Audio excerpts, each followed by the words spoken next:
Good morning class. Today we will start with the next ratio. They are called the activity ratios. These are the third kind of ratio. Before that we already discussed the liquidity and the solvency ratio. With the help of this activity ratio we will judge the efficiency of the company and different factors related to the company, like we need to judge the efficiency of inventories, fixed assets, working capital, debtors and creditors. So for judging the efficiency, there is a need to calculate the ratio. They are called the activity or the turnover ratio. Such ratios are always calculated in times.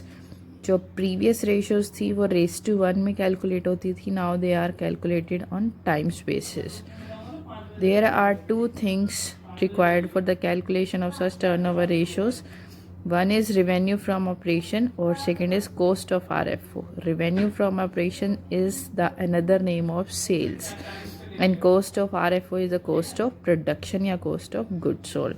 So in that we have the first one, it is inventory turnover ratio, ITR. The formula for calculating this ITR is cost of RFO. RFO is revenue from operation, or you can say cost of goods sold, divided by average inventory. Average inventory is the combination of opening or closing inventory. So look at this please. Firstly we need to calculate ITR here. The formula is cost of RFO upon में average inventory. You know inventory is also known as stock. So firstly how we will find average inventory is the combination of opening stock या opening inventory plus closing inventory divided by 2. So यहाँ से आप calculate कर सकते हैं average inventory. Second thing we need cost of RFO. Cost of RFO calculate करने के दो formulas हैं. First is RFO. RFO मतलब sales. Sales में से अगर हम GP is ग्रॉस प्रॉफिट, अगर हम जीपी माइनस कर देंगे तो जो आपके पास बचेगी वो कॉस्ट ऑफ आरएफओ होगी. या फिर दूसरा तरीका है मेरे पास opening stock plus purchases plus direct expenses minus closing stock.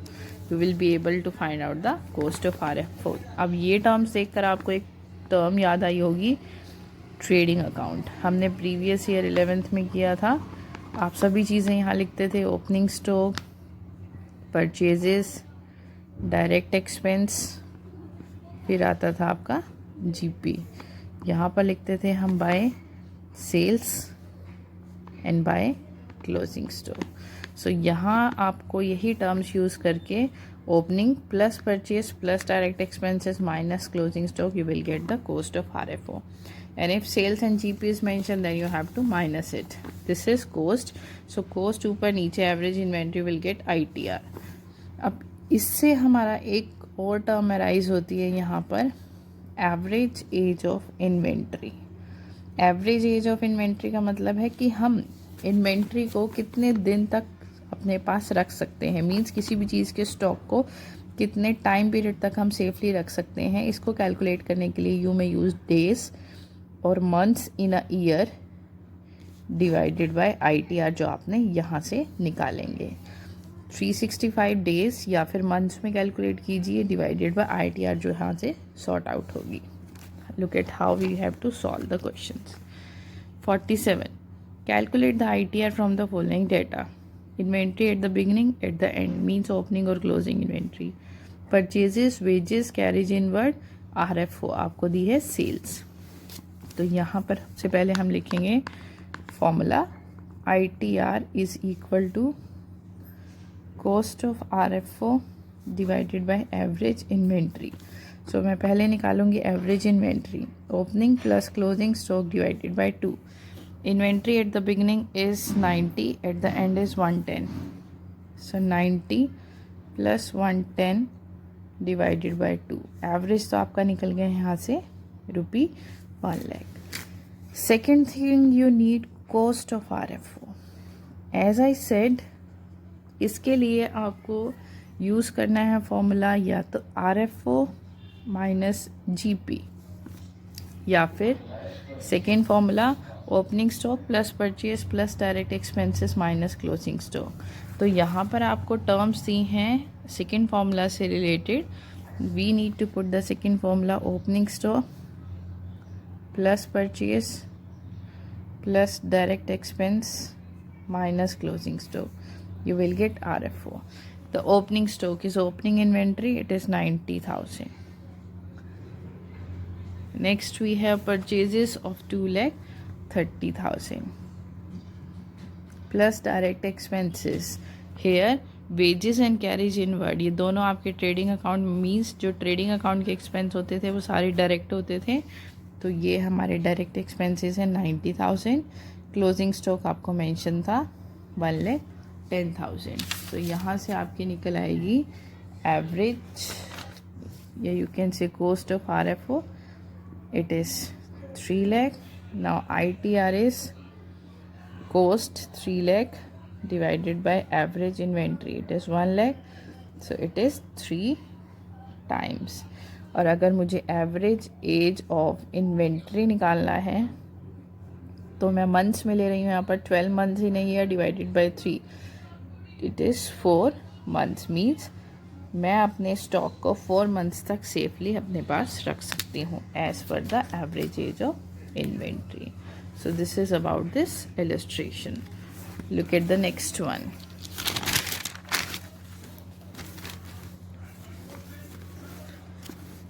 Yeah, look at illustration number 49. From the following statement of profit and loss of Kameri Limited, calculate the ITR. यहाँ पर आपको statement of profit and loss इस sense में दिया है, सभी terms दी हैं जो आपकी प्रॉफिट एंड लॉस के स्टेटमेंट में शो होती हैं. Purchases, change in inventory. अब चेंज इन इन्वेंट्री का मतलब क्या होता है, इन्वेंट्री में चेंज हुआ. चेंज ऑफ इन्वेंट्री मतलब ओपनिंग और क्लोजिंग स्टॉक का difference is called the change in inventory. Next we have employ benefit expend, appreciation, other expense. This is profit of before tax and then you पे tax, you will get after tax profit. नीचे आपको detail में change in inventory को define भी किया है, जैसे कि मैंने अभी बताया. Difference between the opening and closing inventory means आपके पास ओपनिंग इन्वेंट्री 80 थी और क्लोजिंग 60 थी, तब चेंज इन इन्वेंट्री हुई 20,000 रुपीज़ की. So we need to find out ITR. ITR formula is cost of RFO upon में एवरेज इन्वेंट्री. एवरेज इन्वेंट्री का तो कोई इशू ही नहीं है, आपको ओपनिंग और क्लोजिंग दोनों दिए. You will find out the value of average inventory. तो पहले हम निकालेंगे यहाँ पर cost of RFO. As I said the formula is opening stock plus purchase plus direct expense minus closing stock. The value of opening stock is 80,000. The purchases of stock is mentioned as 5,40,000, so it is 540. The direct expense are the trading account expenses, but ये सभी जो आपको expenses दिए हैं, employ benefit, appreciation, other, ये सब आपके P&L के expense है, तो कोई भी expense हमारे पास डायरेक्ट नहीं है. Minus the closing inventory it is of 60,000 rupees. तो ये आ गया आपका cost of RFO is 560. Find out the average inventory. Opening stock 80 plus closing stock 60 divided by 2. It is 70,000. Put the value in the formula. ITR. Cost is 560 divided by average inventory. It is 8 times. There is no need to calculate the average inventory because it is not asked in the question that you have to calculate the average inventory. Now, look at illustration number 51. Again, you need to calculate ITR from the following information when GP ratio is 25%. Now, GP ratio is 25%. So, 25% किसका है ये आपको question में mention नहीं है, तो हम assume करेंगे GP is 25% of sales. Sales means the RFO. अब आपको टर्म्स दी हैं credit sales, cash sales, return inward, opening inventory and closing inventory.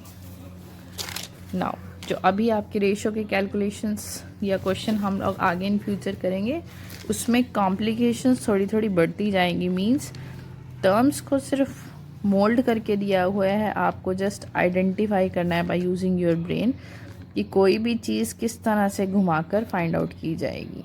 अब जैसे कि इसमें देखिए आपको सेल्स नहीं दी, आपको दिया है उसने कैश और क्रेडिट सेल्स. फर्म की टोटल सेल्स होती है क्या, cash plus credit, it is 4,20,000. Second आपको दिया है return inward, means it is sales return. तो सेल्स रिटर्न माइनस करने के बाद आपके पास एक्चुअल सेल्स आती है, it is of rupee 4 lakh. तो RFO मतलब मेरे पास नेट सेल्स कितनी हुई इस साल, 4 लाख रुपीज़ की. नेक्स्ट आपको दिया है ओपनिंग एंड क्लोजिंग इन्वेंट्री. तो यहाँ से हम एवरेज इन्वेंट्री निकालेंगे. Opening 55 plus closing 45 divided by 2. तो एवरेज इन्वेंट्री तो एज़ पर द नीड जो हमें चाहिए थी फॉर्मूला में सेकंड टर्म वो आ गई. Second term according to the formula आपको निकालनी है कॉस्ट ऑफ RFO. उसको निकालने के लिए हम फॉर्मूला यूज़ करेंगे RFO माइनस GP. अब RFO तो है आपके पास रुपी 4 लाख, GP आपके पास नहीं है. आपको बस एक ये टर्म दी है that GP is 25%. So we assume that GP is 25% of the RFO. RFO मतलब इस सेल्स का 25% हम GP अर्न कर रहे हैं. इट मीन्स जो GP है आपने अर्न किया 4 लाख का 25%. It means it is 1 lakh rupees. तो कॉस्ट ऑफ RFO कितनी आ गई आपके पास, 3 lakh rupees. Now use the formula ITR RFO upon में average inventory, it is 6 times the ITR. No need to find out the second average age of inventory because it is not mentioned in the question. Look at the next one, 52.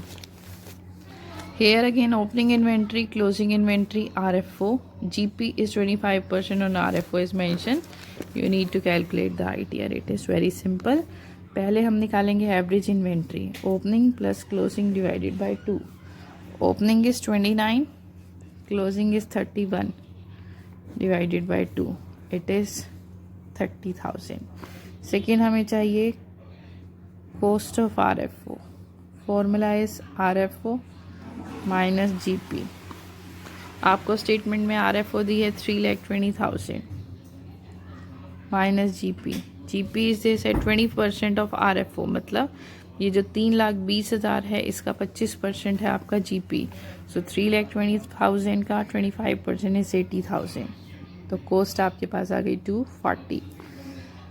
Calculate the ITR. Cost 240 divided by average inventory 30. It is 8 times. And find out the average age of inventory here. Days I'm using 365 divided by 8 times. You will get your ratio in days. It is 46 days approxi. Means we need to keep our stock as safe approximately up to 46 days. Look at the next one, 53. They are very small questions, so I am doing very fastly. From the following calculate the ITR. again average inventory opening और closing से निकल आएगी because आपको दोनों दी है. Next आपको दी है RFO. Next आपको दिया है GP. अब GP यहाँ पर 25% ऑफ RFO नहीं है, GP is 25% of cost of RFO. तो ये थोड़ा सा मोल्ड कर दिया अब इसने. First is find out the average inventory. Opening plus closing divided by 2. Opening is 28, closing is 52 divided by 2. Average inventory is 40,000. Second हमें चाहिए cost of RFO. Cost of RFO होती है RFO minus GP.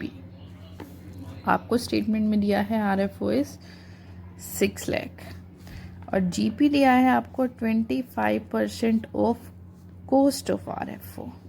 पीछे जो हमने question किए उसमें RFO का ही 25% था, तो हमने जितनी भी RFO थी टोटल उसका सीधा 25% निकाला था.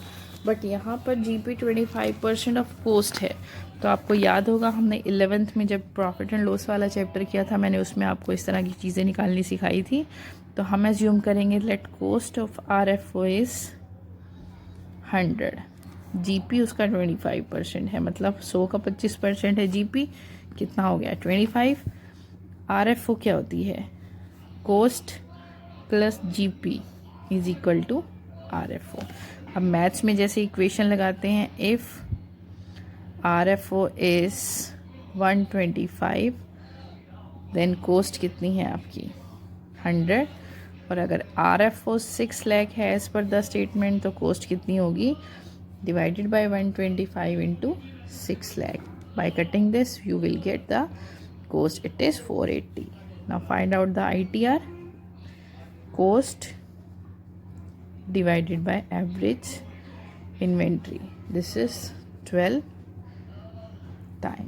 वंस अगेन यहाँ पर आपको RFO दी थी, GP दिया था 25% of cost of RFO, not the RFO.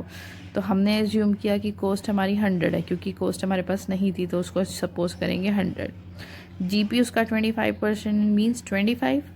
RFO क्या होती है कोस्ट प्लस GP, तो कोस्ट 100 थी, GP 25 था, तो RFO हो गई 125.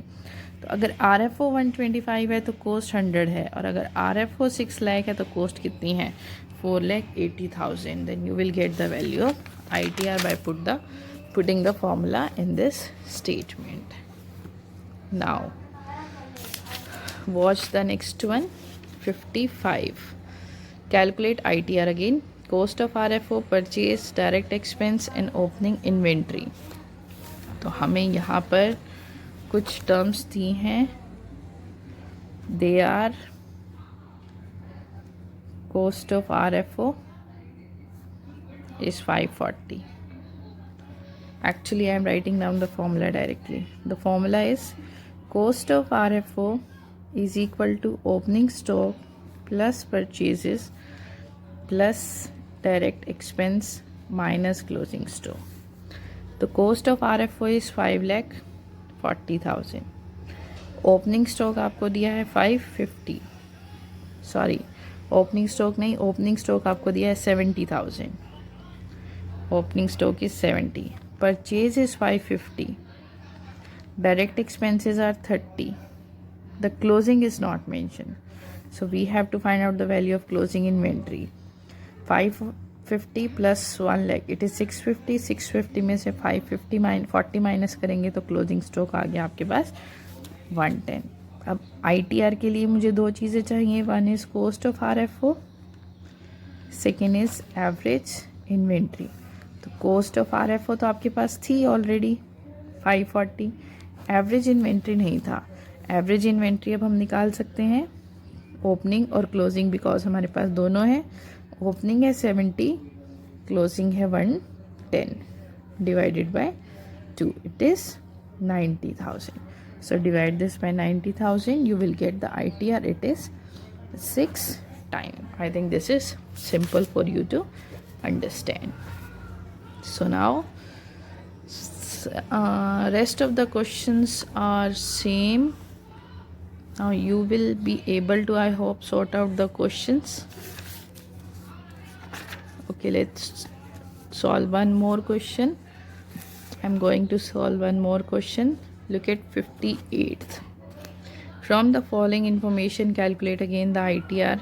Purchases, carriage inward, carriage outward. Remember, this carriage in and out, एक आपका ट्रेडिंग में आता है, एक प्रॉफिट एंड लॉस में आता है.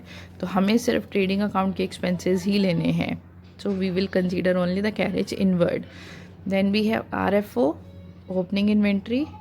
यहाँ पर आपका GP नहीं है, ग्रॉस लॉस है. 10% ऑन RFO. RFO का 10% आपका लॉस है. तो सबसे पहले as per the formula 58th ITR, we need cost of RFO upon में average inventory. Now cost of RFO कैसे निकलेगी? RFO minus GP. तो यहाँ पर ग्रॉस लॉस है, तो ग्रॉस लॉस क्या हो जाएगा? Plus gross loss. आपके पास RFO है 6 लाख और ग्रॉस लॉस है 10% ऑफ RFO, मतलब 6 लाख का 10% 60,000. So it is 6,60,000. सेकेंड मुझे चाहिए एवरेज इन्वेंट्री. एवरेज इन्वेंट्री के लिए मुझे चाहिए ओपनिंग प्लस क्लोजिंग. आपको स्टेटमेंट में ओपनिंग तो मेंशन है बट क्लोजिंग मेंशन नहीं है. तो put the formula cost of RFO is equal to opening stock plus purchase plus direct expense minus closing stock. कॉस्ट आ गई थी 660, ओपनिंग इन्वेंट्री मेंशन है आपको 80,000, परचेजेज हैं 645 की। डायरेक्ट एक्सपेंसेस में एज आई सेड हम सिर्फ कैरेज इनवर्ड लेंगे, आउट नहीं लेंगे, बिकॉज आउट आपका P&L का एक्सपेंस है, minus closing stock. So from here you will get the value of closing stock. It is 85,000. Now find out the average inventory. Opening is 80, closing is 85, divided by 2. It is 82,500.